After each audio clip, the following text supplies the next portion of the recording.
ሩዋንዳ የዛሬ 31 ዓመት እንደ አውሮፓውያን አቆጣጠር 1994 በዛች ሀገር በቱትሲ ተወላጆች ላይ እና በለዘብተኛ ሁቶች ላይ ጭፍጨፋ የተፈጸመበት 31ኛ ዓመት በመላው ዓለም በተለያዩ ፕሮግራሞች ታስቧል። የአፍሪካ ህብረትም በዚሁ አዲስ አበባ ከተማ የተለያዩ ሀገራት ተወካዮች ባሉበት ዝግጅቱን ቀኑን አስቦታል። በኔልሰን ማንዴላ አዳራሽ ውስጥ ሩዋንዳውያን የዛሬ 31 ዓመት እንደ አውሮፓውያን አቆጣጠር ሚያዝያ 7 1994 በዛች ሀገር ላይ የተፈጸመውን የዘር ፍጅት ለ100 ቀናት ከአውሮፓውያን አቆጣጠር ከሚያዝያ 7 እስከ ሐምሌ አጋማሽ ለ100 ቀናት ከ800 ሺህ እስከ 1 ሚሊዮን የሁቱ የቱትሲ ተወላጆች ያለቁበት አሰቃቂ ትዕይንት ሰዎች ኢንተርሃሞይ በተባለ ታጣቂ ቡድንና አርቲኤልኤም በተባለ ሬዲዮ ጣቢያ በተደረገ ቅስቀሳ በሰው ልጆች ላይ አሰቃቂ ትዕይንት በገጀራ በማቃጠል በመውገር አሉ የሚባሉ ሰቆቃዎችን በመፈጸም በሞብ በመውጣት የተፈጸሙ ነገሮች ናቸው። ያንን ትክክል አይደለም ያሉ ሁቶች ራሳቸው ሞዴሬት ወይ ደግሞ ለዘብተኛ የተባሉት ሁቶች እነሱ ጭምር ሰለባ የሆኑበት አሰቃቂ ትዕይንት ነው። ለ100 ቀናት ዓለም ዝም ነው ያለው። ያን ለማቆም ያን ለመክታት የተደረጉ ጥረቶች አልነበሩም። የሩዋንዳ አርበኞች ግንባር በዛሬው የሀገሪቱ ፕሬዝዳንት የሚመራው በፖል ካጋሜ ማለት ነው። እሱ መጥቶ ስልጣን ይዞ ሀገሪቱን እስኪያረጋጋ ድረስ ፍጅቱ ቀጥሎ ነበር። ያ ውስጥ የታመቀ በየጊዜው ውስጥ ለውስጥ ሲብላላ የቆየ ነገር አጋጣሚና ሁኔታዎች፣ ትንሽ ክስተቶች እንዴት ነገሮችን ለከፋ ሁኔታ ውስጥ እንደሚቀጥሉ የታየበት ነው። የሩዋንዳና የብሩንዲ ፕሬዝዳንቶች ጎረቤት ሀገር የሚካሄድ ስብሰባ ላይ ነበሩ። ከዛ ሲመለሱ በአውሮፕላን ላይ እንዳለ በአየር ላይ እንዳለ አውሮፕላናቸው ተመታ፣ ሁለቱም ሞቱ። ሁለቱ ሀገራት ደግሞ ሁቶችም ቱትሲዎችም የሚኖሩባቸው ሀገሮች ናቸው፣ ግን ሁለት ሀገራት ናቸው። ያ አጋጣሚ የዘር ቅስቀሳ ለሚያደርገው ለአርቲኤልኤም ሬዲዮ እንዲሁም ደግሞ ይህን ጭፍጨፋ ለመፈጸም ለተዘጋጀው ኢንተራሞ ለተባለው ሚሊሻ እድልና አጋጣሚ የፈጠረ ሰዎች መታወቂያቸው እየታየ ጭፍጨፋ አሰቃቂ ትዕይንት ያለፉበት ዘግናኝ አደጋ የተጋፈጡበት ጊዜና ሁኔታ ነው። ያንን ጭፍጨፋ ተከትሎ ደግሞ ያው ትዕይንቱ በተለያየ መንገድ ይወጡ ምናልባት ሰዎች በደንብ አድርጎ ያንን ጊዜና ያንን ጭፍጨፋ ሆቴል ሩዋንዳ የተባለ ፊልም ዩቲዩብ ላይም አለ። ምናልባት 5 ብር ማለት የመሰለ የሚከፈለው ትዕይንቱ ምን እንደሚመስል በደንብ ብዙ ሰው አይተውታል። ያላዩትም ያን አሰቃቂ ነገር በፊልም ደረጃ ተቀርጾ ግን አጠቃላይ ሂደቱን የሚያሳይ ሁኔታ ነው። በርካታ የተሰሩ ዶክመንተሪዎች አሉ። በ100 ቀን ውስጥ ወደ 1 ሚሊዮን ህዝብ ያለቀበት አንዳንድ አሃዞች እንደሚያሳዩት በወቅቱ የነበሩ የቱትሲ ተወላጆች ቁጥር ወደ 1 ሚሊዮን ነው። ወደ 70% አለቀ ነው የሚባለው። እንግዲህ ማለት ጭፍጨፋው 1.1 ሚሊዮን አካባቢ ነው። ወደ 1 ሚሊዮን ከ800 ሺህ እስከ 100 ከ800 ሺህ እስከ 1 ሚሊዮን ሰው በ100 ቀናት ውስጥ ተጨፍጭፏል። እዛ ውስጥ ሞዴሬት ወይ ደግሞ ለዘብተኛ ሁቶችም አሉ። በዛ ጭፍጨፋ እንግዲህ 70 በመቶ አካባቢ አንድ ማህበረሰብ ላይ ፍጅት የደረሰበት ሁኔታ ነው የነበረው። ያው የታመቁ ውስጥ ለውስጥ ይላሉ የነበሩ ነገሮች ጊዜና አጋጣሚ እንዴት እንደሚጠብቁ የሚያሳይ ነገር ነው።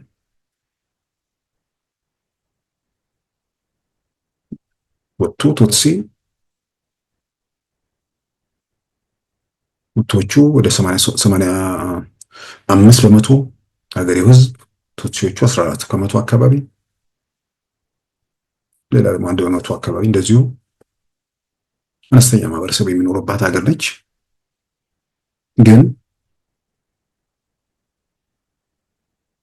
እነዚህ ይሄ ማህበረሰብ የራሱ አንዳንድ የታሪካቸውን የተለያዩ አፈ ታሪኮች ምናምን ከሚነገር ውጭ በትክክል አንድ ቋንቋ ነው የሚናገሩት። አንድ ማህበረሰብ ነው፣ አንድ ቋንቋ ነው። አሰፋፈር እንደገና ፊዚካል ያለ ሁኔታዎችን ግምት ውስጥ በማስገባት ይሄኛው ከዚህ ሰፈር መጣ፣ ያኛው ከዛ አካባቢ ሄደ የሚል ቱትሲዎቹ ረዣዥሞች፣ ቀጫጭኖች፣ ሁቶቹ አጫጭሮች፣ ወፋፍራሞች ግን አንድ ቋንቋ የሚናገሩ፣ ቱትሲዎቹ አርብቶ አደሮች፣ ሁቶቹ ደግሞ በግብርና ስራ የሚተዳደሩ አራሾች ምናምን መሆናቸው እንዲህ አይነት ልዩነት ይንጸባረቃል። ከዛ ውጭ ግን አንድ ቋንቋ የሚናገር ማህበረሰብ ነው። ያው በቤልጅየም ቅኝ ግዛት ስር ስለቆዩ ያው የቅኝ ገዢዎቹ ተጽዕኖ አለ። አንድ ቋንቋ የሚናገረውን ማህበረሰብ አንዱን ወደ ራሳቸው ማስጠጋትና በገዥነት ነገር ውስጥ እንዲያልፍ ማድረግ፣ ሌላውን ደግሞ የተጨቋኝነት ስሜት በመፍጠር ያ ነገር በውስጡ በማህበረሰብ ውስጥ እንዲዳብር አድርገዋል። በሌላም በኩል የቅኝ ገዢዎች ሀገራት ውስጥ ሲገቡ የሚፈጥሯቸው ነገሮች ሰውን በየሰፈሩ ገድበው በየእንትኑ ስለሚያኖሩት አንዱ ከሌላው ጋር ያለው ትውውቅ አሁን እንደ ኢትዮጵያ ባለ ሀገር ውስጥ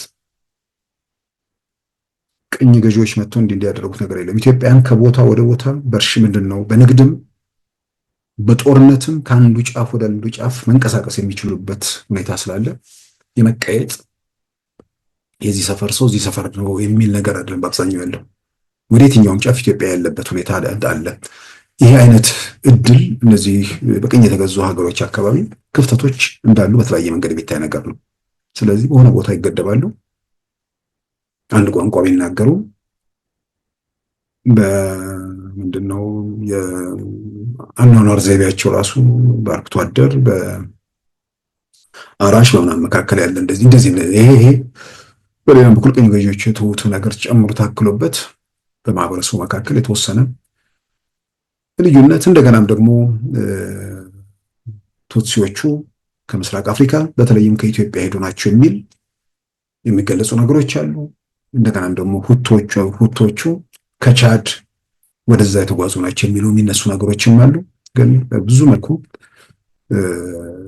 በዛ ረገድ የጠራ ምናምን የተጨበጡ ነገሮች በተለያየ መንገድ የሚታዩ የተጻፉ ጽሁፎች ላይ በትክክል ነው ብሎ የሚያስቀምጡ ነገሮች የሉም። ከተለያየ ቦታ መጡ፣ ከዛ በኋላ ሰፈሩ፣ መቼ መጡ፣ እንዴት ሰፈሩ፣ አሁን ያው ከጭፍጨፋው በኋላ ብዙ ነገር ለመፈተሽ የሚደረጉ ጥረቶች ናቸው። ግን አንድ ቋንቋ የሚናገር ማህበረሰብ የሁለቱ የሩዋንዳና የብሩንዲ ፕሬዝዳንቶች በአየር ላይ አውሮፕላናቸው ተመቶ ህይወታቸውን ካጡ በኋላ ያው ፕሬዝዳንቶቹ ሁቶች ናቸው። በዛን ወቅት ደግሞ በቱትሲዎቹ በነ ፖል ካጋሜ የሚመራ የሩዋንዳ አርበኞች ግንባር እንቅስቃሴ እያደረገ ነበር፣ ውጊያ እያደረገ ነበር። ያ የፈጠረው ቁጣና ሁኔታ ያንን ያህል አሰቃቂ ትዕይንት ተፈጸመ። ከዛ በኋላ እውነት ለመናገር ካጋሜ በጣም ትልቅ ስራ ሰርተዋል።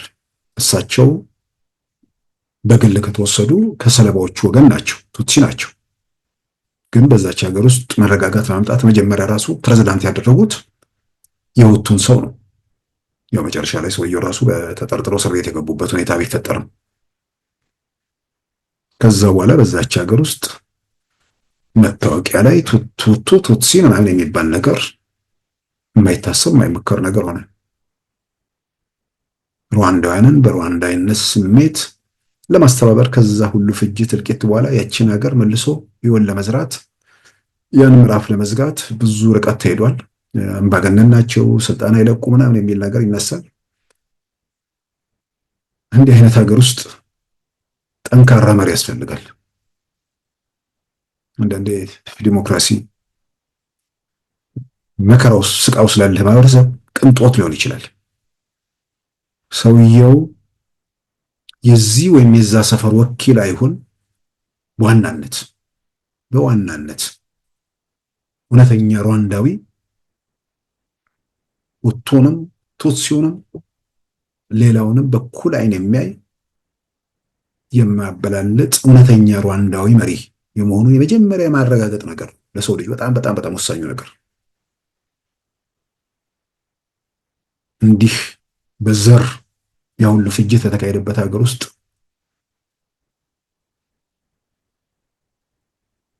ምርጫ እኮ እብዶችንም ሊያመጣ ይችላል።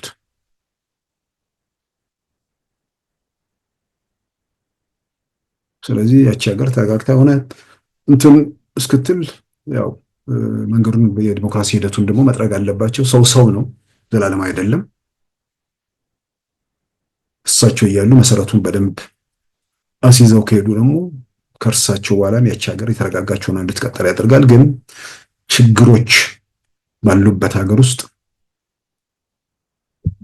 ቀውስ በተሻገረ ሀገር ውስጥ ጠንካራ መሪ በጣም በጣም በጣም ወሳኝ ነው። ለዛ አሁን እንግሊዝ ወይም ዩኬ የሚባል ሀገር አሁን አፍሪካ ውስጥ ቢኖር ብትንትኑ ያወጣል። ያው የረዥም ጊዜ ህግና ስርዓት የተገነባበት ሀገር እንጂ በየ6 ወር ነው በየአመቱ እኮ ነው መሪ የሚቀያየረው፣ መርጋት ያልቻለ ሀገር። እንዲህ አይነት ሀገር አሁን ኢትዮጵያ አፍሪካ ውስጥ ቢሆን ብትንትኑ ያወጣል፣ መሪ የማይቀመጥበት ሀገር። ስለዚህ እንዲህ አይነት በቀውስ በመከራ ውስጥ ላለፉ ሀገራት ጠንካራ መሪዎች አስፈላጊ ናቸው። ጠንካራዎቹ መሪዎች እንደ ቲፒኤልኤፎቹ ዘረኛ አለመሆናቸውን ማረጋገጥ ነው። ሩዋንዳዊ ጠንካራ መሪ፣ ኢትዮጵያዊ ጠንካራ መሪ በጣም አስፈላጊ ነው። ስለዚህ ከዛ አይነት መከራ ውስጥ በወጣ ማህበረሰብ ውስጥ እንደ ካጋሜ አይነት ሰው ባይኖር ኖሮ ምናልባት ያች ሀገር ዛሬ ዓለም ሊጎበኛት የሚጓጓላት ያው ተፈጥሮም የተፈጥሮ ምንድን ነው እነ ኪጋሊን ያደንቋቸዋል፣ የተሳሉ ይመስላሉ ይባላል በጣም። ከዛም ባሻገር ለማንም ያችን ሀገር ለማሳደግ አንድ ሰው እንደውም 1-2 ኢትዮጵያን ሴቶች እዛ ኪጋሊ ውስጥ አንድ ፕሮግራም ተሰርቶ አይቻለሁ። እዚህ ራሱ ኢትዮጵያ ውስጥ ምንድነው ንግድ ፍቃድ ምናምን ለማውጣት የተወሰነ ፕሮሰስ አለው። እነዚህ ልጆች ምንም አይነት ከሩዋንዳ ጋር ምንም አይነት እንትን የላቸውም፣ አፍሪካዊ መሆናቸው ብቻ ነው። በቃ ሄደው ፍቃድ አወጡ ምናምን፣ እዛ በፋስት ፉድ ምናምን ነገር ይሸጣሉ። የውጭ ሰዎች እዛ ሀገር ገብተው ኢንቨስት እንዲያደርጉ ምናምን እድል በማመቻቸት በብዙ መልኩ ከዛ ሁሉ አሰቃቂ ትዕይንት በኋላ ያችን ሀገር ወደ ፊት ለመውሰድ ካጋሜ ትልቅ ሚና ተጫውተዋል። ያው አምባገነን የሚለው ቅጽል እንደጠበቀ ሆኖ ማለት ነው። ምናልባት ውይይት የሚያስፈልገው ነገር ነው። በምንድን ነው በሽግግር በቀውስ በምናምን ውስጥ ላለ ሀገር አንዳንዴ እንዲህ አይነት መሪ በግሌ ያስፈልጋል ብዬ አምናለሁ። ያከራክራል፣ እንደሚያከራክርም ይገባኛል። እንግዲህ እንዲህ አይነት ሩዋንዳ የዛሬ 31 ዓመት የተጋፈጠችውን መከራ ስናይ ምን እንዴት ተከሰተ? ዓለም የሆነ ቀውስ ቢፈጠር ይደርስልናል ወይ?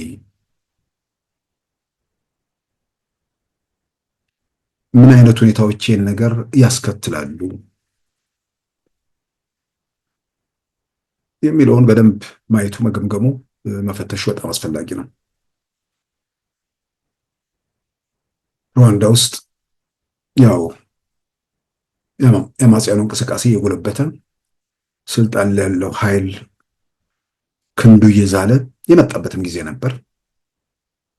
ይህ ምንድነው? ሆድ ለባሰው ማጭድ አታውሰው ነው። በዚህ ላይ ደግሞ ያው ሰውየው ሲገደሉ ነገሩ ፈንድቶ እንትን አለ። የሩዋንዳ ዘር ማጥፋት የዛሬ 31 ዓመት ሲከሰት ኢትዮጵያ ውስጥ ለውጥ መጥቶ ገና 3 ዓመቱ አካባቢ ነበር። ያ ፍጅት ያ እልቂት እንዲፋፋም ካደረጉት ወይ ደግሞ ያንን ነገር ለመከወን እንደ አንዱ መሳሪያ ያገለገለው መታወቂያ ነው። ያ ፍጅት ያ እልቂት መታወቂያ እየታየ ሰዎች እንደተገደሉ እየታወቀ ኢትዮጵያ ውስጥ ግን በዛ ዘመን ነው ሰዎች በብሔር በምን መታወቂያ በዋናነት ሲታደላቸው የነበረው። አንዳንድ ያነበበው የሚፈለገው የሚለው ነገር የሚፈጠር ነገር ነበር። ያም ሆኖ ያኔ በተለያየ መንገድ በጋዜጣ በምንም የተጻፉ የተዋየርባቸው ነገሮች ያስታውሳሉ። ኢትዮጵያ ውስጥ መንግስት ባይኖር እንኳን እንዲህ ያለ ነገር አይፈጸምም የሚል በጣም ከግምት ያለፈ ወደ እርግጠኝነት የተሸጋገረ አስተያየቶች በብዙ መንገድ ይሰጡ ነበር። ለፍጹም ኢትዮጵያ ምድር ላይ ኢትዮጵያን ማህበረሰብ ውስጥ እንዲህ አይነት እንደ ኢንተርሃሞ ያለ ጨካኝ አረመኔ ሰውን በማንነቱ የሚፈጅ ቡድን አይኖርም የሚል ያኔ በደንብ በእርግጠኝነት ነበር ሁላችንም የምንናገረው። መሳሳታችን የገባን ምናልባት ያኔ ትክክል ነበር ብዬ አሁን በተወሰነ ደረጃ አምናለሁ። ግን ዘረኝነቱ ኮትኮቶ ያሳደጋቸው ኢንተርሃሞዎች በኢትዮጵያ ምድር ደግሞ መብቀላቸውን አሁን አየ።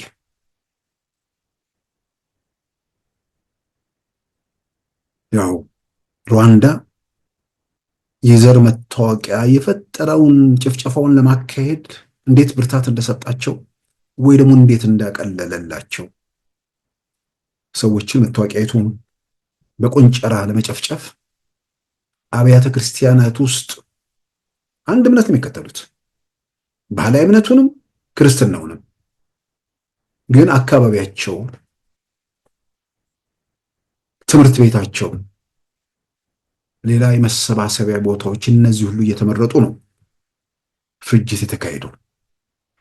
ከቦታ ቦታ እንዳይንቀሳቀሱ ድንጋይ ተኮልኩሎ መንገድ ተዘግቶ ነው እልቂቱ የተፈጸመው።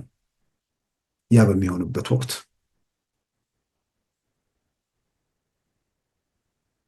ሕግና ስርዓት ቢፈርስ መንግስት ባይኖር ኢትዮጵያ ውስጥ ሌባ ይመጣል እንጂ ሰው እንደሚያደርግ የለም። ለዛ ደግሞ ምክንያት የሆነን የኮሎኔል መንግስቱ ኃይለማርያም መንግስቱ ወግዶ ቲፒኤልኤፍ ወደ ስልጣን በመጣበት ወቅት ወደ ሁሉም ነገር አልተቆጣጠረም። ሰዎች በዘር አልተጨፋጨፉም። የትኛውም አካባቢ የትም በእርግጠኝነት ቲፒኤልኤፍ ስልጣኑን ካረጋገጠ በኋላ ግን በደኖ ላይ፣ አርባ ጉጉ ላይ፣ ወተር ላይ ጭፍጨፋ ተፈጽሟል። ያ እንዴት ለምን እንደሆነ ደግሞ በማያጠራጥር መልኩ በትልልቅ ማህበረሰቦች መካከል ቅራኔና ልዩነት ፈጥሮ እንደ እብድ ገላጋይ እየገቡ ስልጣናቸውን ለማደላደል ባደረጉት ጥረት መሆኑ ደግሞ የሚያጠራጥር ነገር አይደለም። ግን ያኔ እነሱ ሀገር በእጃቸው ባስገቡበት ወቅት ሌባ ነው የነበረው እንጂ በዘር የሚጨፈጭፍ አልነበር። የታጠቁት ሀገር እናስተዳድራለን ያሉ ሰዎች በየአካባቢው ሲደርሱ ነው የዘር ጭፍጨፋ ይመጣል።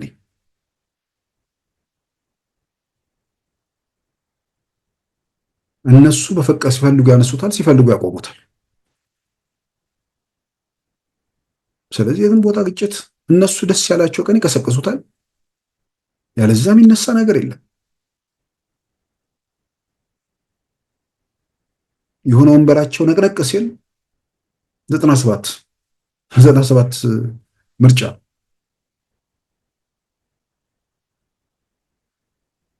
ወንበሩ ትርጉም ባለው ሁኔታ ተናወጠ። በጣም በአንጻራዊ መልኩ ተረጋግቶ ምናምን የቀጠለ ነገር ከዛ በኋላ ጅማ ላይ ክርስቲያኖች ላይ ኦርቶዶክስ አማኞች ላይ የተፈጸመውን ነገር አሰቃቂ ትዕይንት የምናስታውሰው ነገር ነው። ስለዚህ ኢትዮጵያ ውስጥ የተቧደነ የተደራጀ ይህንን ማህበረሰብ ያኛውን ላጥፋ የሚል ኃይል የለም። የለም ሳይሆን አልነበረም።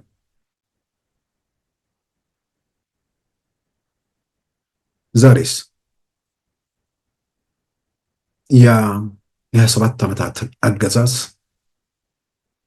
ቀደም ሲል የነበረንን እምነት ኢትዮጵያን መንግስት ባይኖራቸው ሌባ ያስቸግራቸዋል እንጂ በማንነት ወደ ግጭት ወደ ምናምን ውስጥ አይሄዱም የሚል ትልቅ ትልቅ በራስ መተማመን ነበር። ዛሬ ግን 27ቱ ዓመት አረመኔዎችን በኢትዮጵያ ምድር ላይ እንዴት እንደፈጠረልን አይተናል። በየሰፈሩ በየቀበሌው የዚህ ወይም የዛ ሳይባል ሁሉም ኢትዮጵያ አካባቢ ላይ ዘረኝነት በደንብ ተኮትኩቶ አድጎ እግር አውጥቶ ጨካኞችን በድንጋይ ሰው ወግረው የሚገድሉ ዘግዝቀው የሚገድሉ ንጹሐንን ለፖለቲካ ዓላማ ሲባል የሚጨፈጭፉ መምህራንን አንበርክከው የሚጨፈጭፉ አረመኔዎች ኢትዮጵያ ምድር ላይ ተፈጥረዋል። ኢንተርሃሞዎቹ ኢትዮጵያ ውስጥ በሁሉም ሰፈር ዛሬ በኢትዮጵያ ውስጥ በቅለዋል።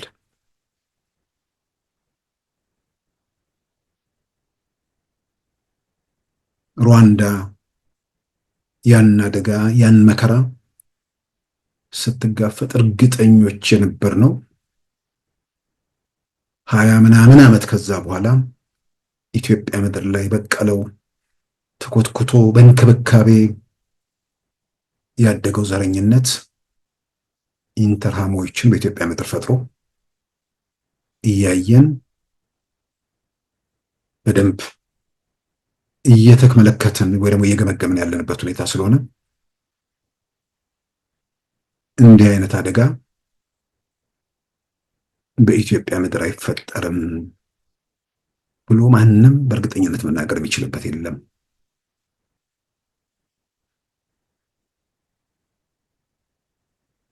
መቼ ይፈጠራል የሚለውን ነገር እሱ ነው እንግዲህ ትልቁ ነገር።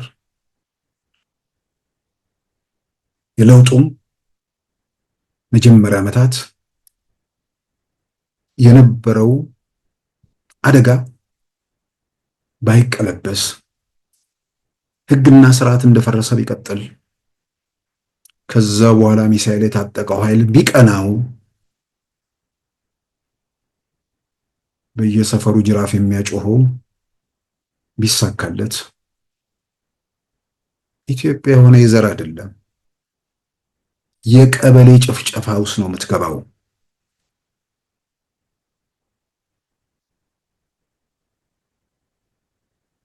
ይሄ አድማሱን ሰፋ አድርጎ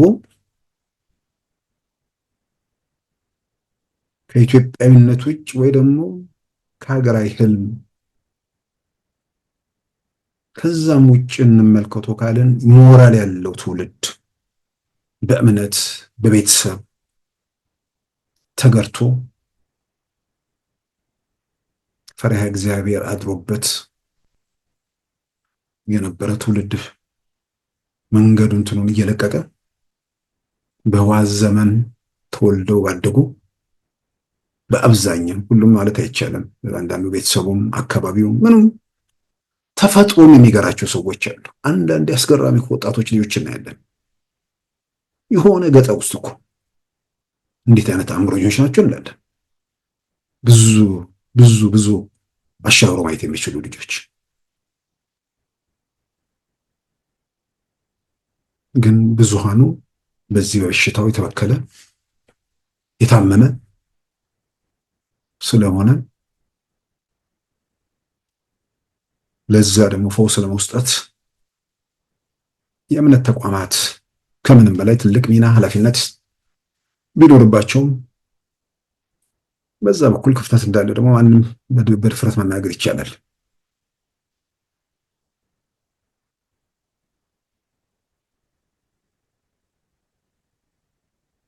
የእምነት ተቋማት የዚህ ወይም የዛ እያልኩ አይደለም፣ ሁሉም ጋር ያለ ችግር ነው።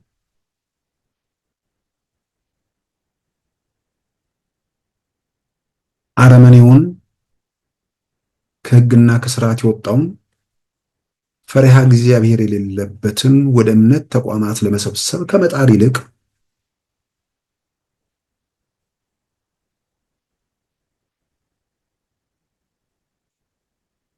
በሌላው እምነት ውስጥ ያለውን ወደ ራስ ለመጎተት የሚደረግ ነገር ላይ ጊዜ ሲያጠፉ ነው የምናየው።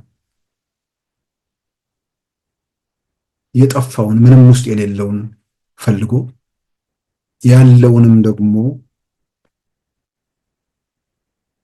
በተጨባጭ ፍጹም መንፈሳዊ ሆኖ እንዲያድግ ወይ ደግሞ በዛ ሂደት ውስጥ እንዲያልፍ ከሚደረጉ ጥረቶች በአብዛኛው እያየን አይደለም። ጥረት የሚያደርጉ ፍጹም መንፈሳዊ ሆኑ ለእምነት ተቋማታቸውም ለሀገራቸውም ለትውልዱም የሚጨነቁ የእምነት መሪዎች እንዳሉ እናውቃለን። ጥያቄ ውስጥ የሚገባ ነገር አለ። የዛ ነው ያህል ደግሞ ነጋዴዎችም እንዳሉ የማይጠራጠር ነገር አይደለም። ስለዚህ ኃላፊነቱ በጣም በጣም እዚሁም የዛ ተብሎ እንትን የሚባል ነገር አይደለም። ስለዚህ አንድ የተበከለ በዘረኝነት ውስጥ ጨቂቶ ያለፈ ይሄንን ላዩ ላይ የተከመረውን እድፍና ጉድፍ በእምነት በሞራል ማጠብና ወደ ትክክለኛ የሰውነት ደረጃ ለማምጣት ብዙ ስራዎች የሚጠበቁ ናቸው። ኢትዮጵያ ሩዋንዳ ይገጥማታል? ሩዋንዳ አይገጥማትም። ሩዋንዳ እንዳይገጥማት ግን ትልልቁን አደጋ የኢትዮጵያ የጸጥታ ኃይሎች ተሸክመው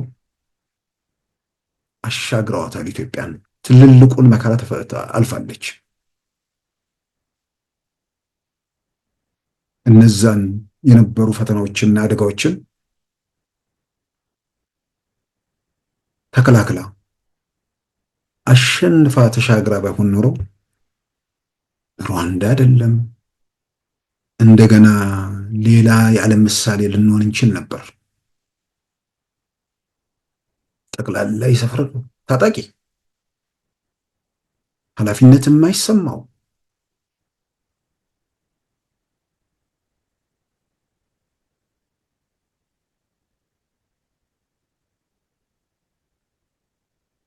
ሩዋንዳ ከዛ ሁሉ እልቂት በኋላ 100 ቀናት በኋላም ቢሆን የሩዋንዳ አርበኞች ግንባር ሰበሰባት።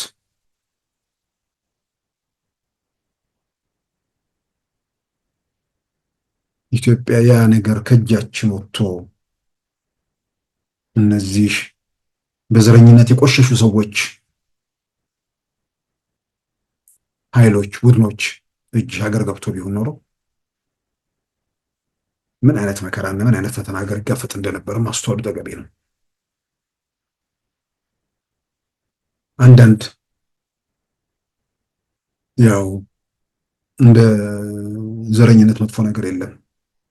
የማስተዋል የመመርመር የማገናዘብ አቅምን ችሎታን ስለሚጋርድ አንዳንድ ተመችቶት እየሆኑ ባለ ህንፃ ሊሆን ይችላል፣ ባለ ምናምን ኢንቨስተር ሊሆን ይችላል።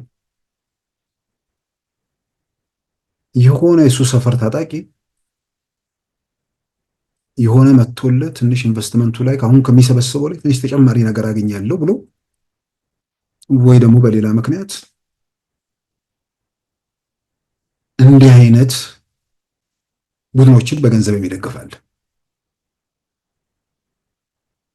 የሕክምና ባለሙያዎች የሚሉት ነገር አለ።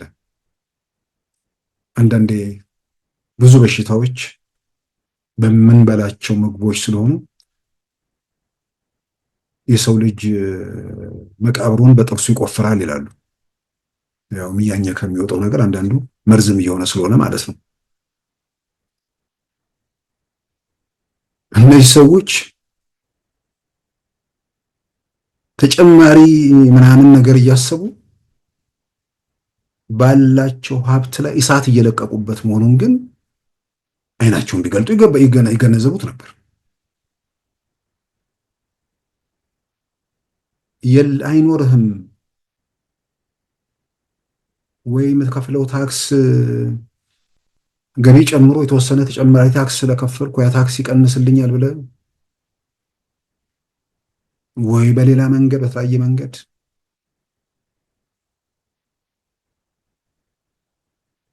አብዛኛው ያው በገሌ ነው ድመቷ እንዳለችው የምንም ማንም መጣ ምናምን የሚሉ ሰዎች አሉ። ብዙ ጊዜ በአብዛኛው እንደ ተረት ጥሩ ሊሆን ይችላል፣ ግን አይደለም። በገሌ አይደለም፣ ገሎም ይጠፋል ለድመቷም። ለሌላው ደግሞ የሆነ ጨምራለሁ ሲል መኖሪያ መድረሻ ማጣት ይኖራል። ሲሪያ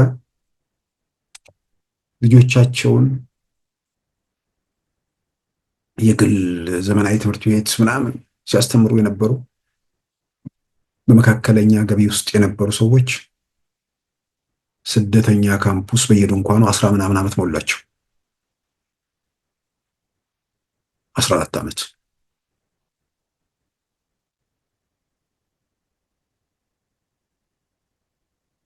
አይንን ገልጦ አጠቃላይ ምን እየተካሄደ ነው? ምን ሊከተል ይችላል? ዛሬ በኃይልም በሁሉም ነገር ሰብስቦ እዚህ ሁኔታ ላይ መድረስ ባይቻል ኖሮ ኢትዮጵያ የመጀመሪያውን ስርዓት አልበኝነት ዘመን ከለውጡ በኋላ ያለውን ነው የምለው፣ በለውጡ ዋዜማም ያለውን ነው የምለው። ከዛ በኋላ የታጠቁ ኃይሎችን በንጹሃን ላይ ሲያደርጉት የነበረውን ጭፍጨፋ፣ አሁን ነፃ አውጪ ነን የሚሉት ነፃ እናወጣለን በሚሉት ህዝብ ላይ ድንቁርና እንዴት እንዳወጁበት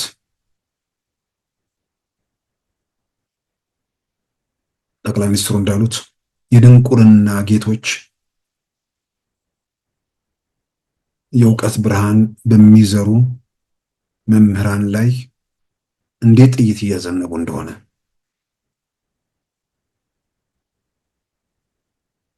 ይህን ሁሉ ማየት፣ መመርመር፣ ትላንትን መገምገም ከሰፈር ፍላጎት ከመንደር ግርግር ወጥቶ አጠቃላይ ሀገራዊ እይታ ማዳበር። የጋራ ጥያቄዎች ይኖራሉ፣ የተናጠል ጥያቄዎች ይኖራሉ።